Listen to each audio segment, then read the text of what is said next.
এর জন্য pasting paper মাপ অনুযায়ী কেটে নেওয়া হয়েছে 1 ইঞ্চি চওড়া করে এবং মাপ অনুযায়ী লম্বা 13 ইঞ্চি করে কেটে নিয়েছি। এই পেস্টিং পেপারের কাপড়টি কাপড়ের উল্টো দিকে আমরা বসিয়ে আয়রন করে নিয়েছি। ঠিক এই কাপড়ের সমান করে আরেকটি কাপড় কেটে নেওয়া হয়েছে। এই দুটো কাপড় একসাথে এরকমভাবে রাখতে হবে।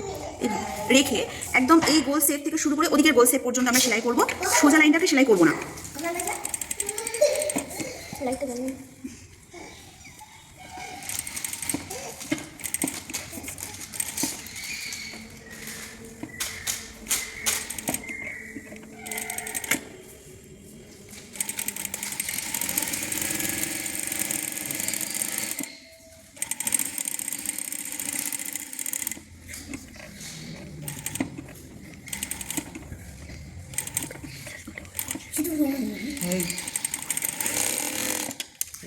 এইভাবে সেলাই করে নেওয়ার পর এখানকার যে গোল রাউন্ডের অংশগুলো আছে আমরা 2 সুতো পরিমাণের কাপড় রাখবো, বাকিগুলো কিন্তু ফিনিশিং করে দেবো।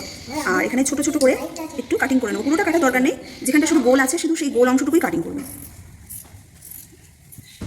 এইভাবে করে নেওয়ার পর এই অংশের এই যে পার্ট আছে এটাকে আমরা সোজা করবো এবং আরও একবার আয়রন করে নেবো। দিচ্ছি চাপ সেলাইটা একদম কিনারা ধরে দেবো। এটা ব্লাউজে বসানোর পরেও দেওয়া যাবে না, আগে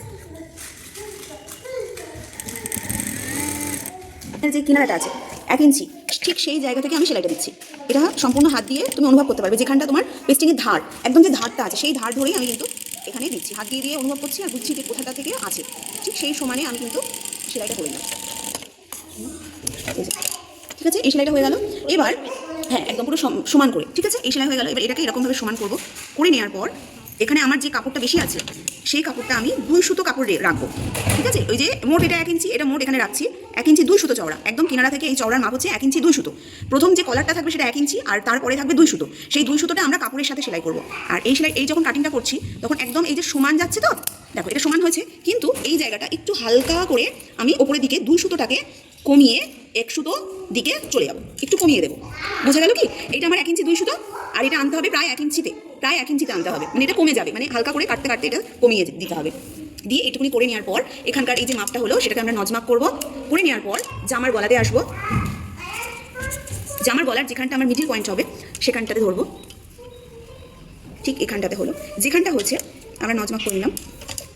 কলারের যেটা সামনের দিক রাখবো, মানে যেটা আমার দেখা যাবে, সেটা যেটা সব থেকে সুন্দর হয়েছে সেলাই, সেটা আমরা কি করবো বাইরে থেকে দেখাবো। এটা দেখছি যে বেশি সুন্দর হয়েছে, তো আমরা এইভাবে রাখলাম। ঠিক আছে, তাহলে এটা আমার ভিতরে থাকবে, দেখা যাবে না। আর এই কলারের এই অংশটা হচ্ছে আমাদের দেখা যাবে। ঠিক এইভাবে নিয়ে একদম সাদা মাটা সেলাই একদম এরকমভাবে ধরে ধরে একদম এখান থেকে ধরে এদিকে সেলাই যাবো, এদিকে সেলাই যাবো। আর তারপরে শেষে আমাদের পট্টি লাগাতে হবে। তো আগে এই কলারটাকে সেলাই করে নিই, পট্টি আমরা হ্যাঁ এই সেলাইটা 2 সুতো দূরত্ব হবে।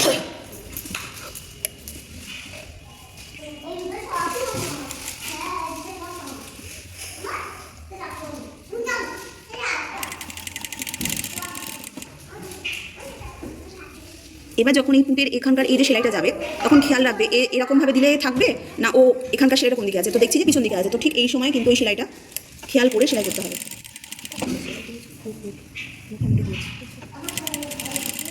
এসে চলে আসে ঠিক একই রকমভাবে ওপারের যে পিসটা আছে এটাকেও আমরা সেলাই করবো।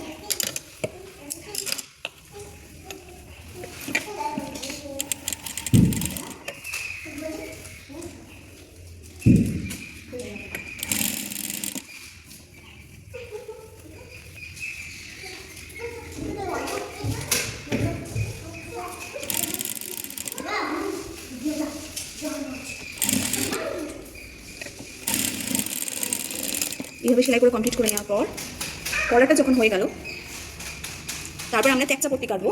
ট্যাকচা পট্টি কেটে পুরো গলাতে আমরা ট্যাকচা পট্টি দেবো। দেওয়ার পরে আমরা হেম সেলাই করবো। হ্যাঁ এটা সময় তুমি এখান থেকে কেমনভাবে দেবো? আচ্ছা, যখন এই ট্যাকচা পট্টিটা লাগাবে তখন ঠিক হ্যাঁ একভাবে করতে পারো, কোনো অসুবিধা নেই। এবার যখন এখানকার আমি পট্টিটা লাগিয়ে আসছি তখন দেখো এখানে বিগ পিসের বা পান পিসের এই যেখানে এস পার্টের সাথে একটা সেলাই আছে না, সেই সেলাইয়ের ঠিক এই জয়েন্টটাতে এখানে এরকম হালকা করে একটা কিন্তু ভাঁজ দেবে। এই ফিনিশিংটা আরও ভালো আসে। এই চলে আসলে আসার পরে এখানে কাঁধের যে জয়েন্ট আছে সেখানে একটা হবে, মানে দুটো মানে যে জয়েন্ট এখানে আছে এখানে দুটো কাঁধের কাছে এখানে, আর ঠিক মাঝখানে মেরুদণ্ড যেখানে আছে সেখানে একটা, এখানে কিন্তু একটা করে আমরা ভাঁজ ফেলবো। তারপরে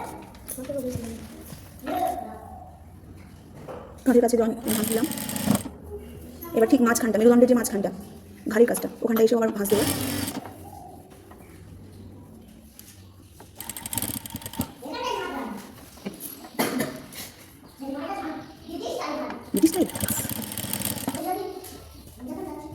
ভালো করে সাথে একটা নোংরা যেন না দেখতে পাই।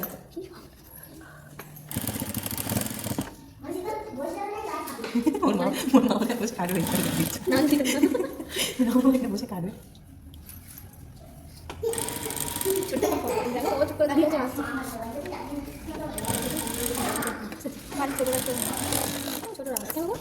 আমি নিজের সামনে তাই ওই জন্য বলছি। আমি তো আরো ফুল দানা যদি কেউ এটা করে নেওয়ার পর ছোট ছোট করে ছোটবেলায় করেছে, এখন আর পারছে। তখন আমার দিদি আসলে আমার দিদিকে চুপ করে বসিয়ে রাখি আমি সব। না ওই কাঁচা পিঠটা বসলে মানে অনেক সময় দেখেছি কাঁচা তো আমাকে টেনে ধরেছি, তারপর কলার ধরেছি, তারপর এটা